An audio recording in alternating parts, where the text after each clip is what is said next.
In this video, I'm going to show you exactly how to rank on the first page of Google, step by step. In fact, I use this exact formula to rank on the first page of Google for thousands of keywords like backlinks, SEO best practices, and thousands of others. Then I sold that site, started another site from scratch, and grew that site from 0 to 400,000 visitors per month. Okay, enough bragging, let's get into the actual steps. And don't worry, this isn't gonna be the same generic SEO advice you've probably seen 1,000 times before, like create great content, use keywords on your page, make sure your site loads quickly, and all that stuff that you've probably seen a million times before. Yeah, that stuff can help a little bit, and this is an SEO video for beginners, so it is important to get the basics right. But if you wanna rank for competitive keywords, that stuff might help a little bit, but it's not really gonna take your site to the first page of Google for really competitive keywords. What will? The steps that I'm about to lay out for you right now, starting with step number 1, which is to find 5 keywords. So you probably already know that SEO is really all about keywords. It's all about ranking for keywords that your customers search for. And there are a bunch of different strategies, tools, and tactics for finding them, but one of the easiest and most effective is to use Google Autocomplete. All you need to do for this to work is type in a keyword that you think a customer might search for and look for the suggestions that Google gives you. These are great for 2 reasons. First of all, these keywords are usually keywords people are searching for now, so they tend to be trending a little bit. That way you can get in early and sort of ride the wave as more people search for that term. But more importantly, they're usually long tail keywords, which are much less competitive than most keywords that people go after. One of the biggest mistakes people make that are new to SEO is that they go after really competitive keywords, and they're usually keywords that people first think of when they think of their business. So for example, let's say you run a skincare brand and you want to create a blog post around the keyword skincare routine. Now on the surface, this is a good keyword because it's something that your customers probably search for. The problem is, it's just way too competitive for most new sites to rank for. You have huge brands trying to rank for this skincare routine keyword. A long tail version of this keyword would be something like skincare routine for men or skincare routine for dry skin. These 2 keywords are much less competitive than skincare routine, so even if your site is new, you still have a chance to rank for them. So once you're done with Google Autocomplete, scroll down to the bottom of Google to the related searches section. Here's where Google will show you keywords that are directly related to your keyword and sometimes more tangentially related, so it's almost like brainstorming within Google. And speaking of keywords that are low competition, a great way to find them is a tool called Exploding Topics. And this is a shameless plug because I'm the co-founder of that tool, but it really is a great way to find keywords that aren't competitive yet. Which leads us to our second step, which is to create amazing content out of each of the 5 keywords that you found. So at this point, you should have found at least 5 keywords that are a good fit for your business and also are relatively low competition. And now it's time to create amazing content around those keywords. Now, back in the day, amazing content meant just these like huge guides, 10,000 words, covered everything. And in some cases that does make sense. But in SEO today, the big thing is search intent. And what that basically means is when someone searches for something, there's a search intent behind it. Sometimes the search intent is looking for information, looking to buy something, looking to browse and compare different products. And each keyword basically has a unique search intent. And the better that your content can satisfy search intent, the higher you'll rank in Google. For example, someone searching for best organic cat food is probably not credit card in hand, ready to buy cat food. They're more in browsing mode and they're comparing different options. So if your page does a good job of comparing the pros, cons, pricing of different cat foods, it's likely to perform well. But if you create a page that's like promoting one cat food over the other and it's really salesy, it's probably not going to convert well. But if someone's searching for something like buy cat food online, they're much further down the funnel and they're ready to buy. So you could even rank a product or category page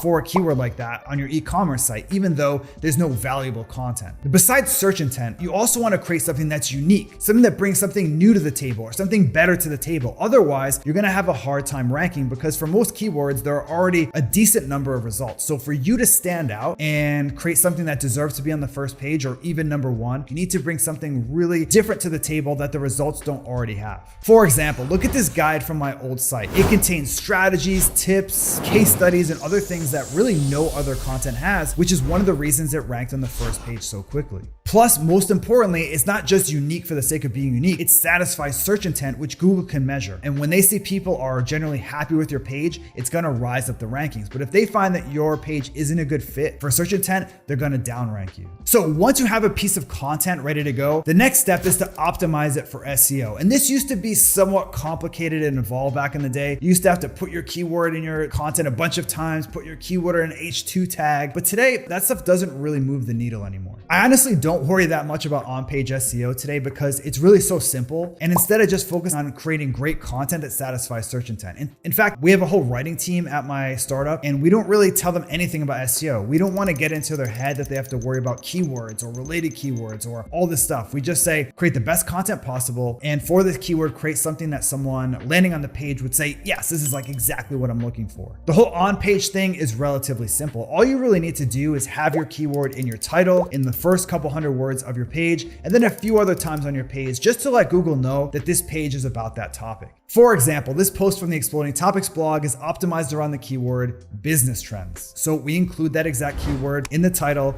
in the first 100 words, and a few other times on the page. Honestly, that alone is like 90% of on-page SEO right now. And yes, that page does rank #1 for my target keyword, business trends, but it's not something that ranks because of any on-page SEO magic. It ranks because it's the best result for the keyword business trends. It has the best content, the most original content, and it satisfies search intent. So now that your content is written, optimized for on-page SEO, the next step is to optimize it for user experience. Google used to rank sites based largely on how many backlinks they had or based on how many times a keyword appeared on a page, and it's not really like that anymore. Backlinks are still super important. I'm gonna cover that later in the video, but Google largely ranks content based on how happy it makes a searcher, which is that search intent thing that we talked about earlier. But you can't just create a piece of content that satisfies search intent and expect it to rank, because you also need to make sure that the user can find their information quickly. Basically, user experience. In fact, Google can carefully measure how people interact with your site and whether they bounce back to the search results. And if people bounce quickly from your site after landing on it from Google, they'll downrank you. But if people are generally staying on your site for long periods of time after searching for a keyword, that's a positive sign to Google, and they're likely to raise your rankings. With that, here's exactly how to optimize your content for user experience. The first thing is you want to front load the value as much as possible, which is basically giving people the thing they're looking for as high on the page as you can. Basically, you don't want to hide insights and hide really valuable tidbits in your content. You want to make it stand out so people can skim and get what they're looking for quickly. For example, look at this post about ETFs from Investopedia. The page doesn't even have an intro, never mind a long-winded intro. It just jumps right into what ETFs are, which is what people searching for ETFs want to know. Now, at Exploding Topics, we do use intros, but we try to keep them really short. And the idea behind them is really just to let people know that they're in the right place. That way, people can get value within seconds of landing on the page.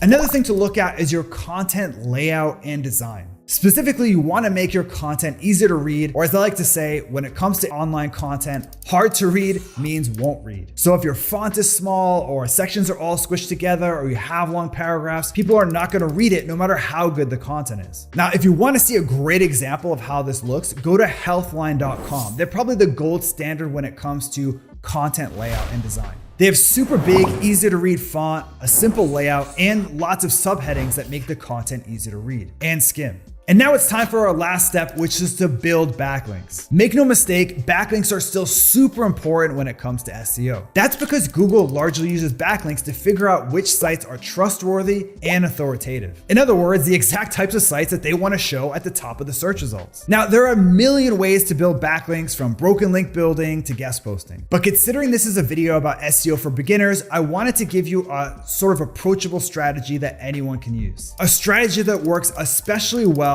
for new sites with zero authority. And that strategy is called Be the Source. Now, I have an entire video on this strategy, so if you want to go super deep on it, you should watch that video. But let me give you some steps here that you can get started on right away. The first step is to find a statistic in your industry that you can write about and expand on. For example, at Exploding Topics, we realized that a lot of people were searching for how much data is generated per day, but it was lost inside these long statistics posts among a bunch of other stats about how much data is generated per day, where the data comes from, and it was really just hard to find that one stat that people are searching for. So we created a dedicated page to how much data is created every day, along with a couple different, insights and examples. But most importantly, at the top of the page was the statistic people were looking for. So that way, someone searching for how much data is created per day, we were the source. We were the easy source to find and the easy source to cite. And that made us quickly the source for bloggers and journalists that were writing about how much data was generated per day. In fact, we started to get backlinks literally like a week or so after publishing the post. Now you might be wondering, if my site's new, it doesn't have any authority, why would Google rank that content and why would someone link to me? That's a good question and a legitimate concern. Well, that's exactly why you want to target really specific stats that people are going to have a hard time finding anywhere else. These specific stat keywords are super low competition, so you can usually rank for them without any authority whatsoever. For example, when ChatGPT was first blowing up, we realized that there was an opportunity to create one or maybe even several stat pages around ChatGPT. The problem was there are already quite a few pages about ChatGPT statistics, like how much money they raised, who's the founder, and stuff like that. So we went with a very specific topic instead. How many users does ChatGPT have? Which ranked super quickly and brought in dozens of backlinks. And that page, because we're targeting a new trending low competition keyword, ranked very quickly. And when bloggers and journalists were writing about ChatGPT and they wanted to know how many users they had, they found us first. So let me give you the key takeaways from this video so you can get started and actually start to rank your site in Google today. First, you want to target low competition, long tail keywords that are still trending and they haven't become mainstream yet. Next, you want to create a piece of content that's not just great and high quality, which is vague. It's something that satisfies search intent and gives searchers exactly what they want. Third, you want to optimize your content for on-page SEO, which is basically adding your keyword on your page a couple of times. Next, optimize your content for user experience and make sure people can get value as soon as possible after landing on your site.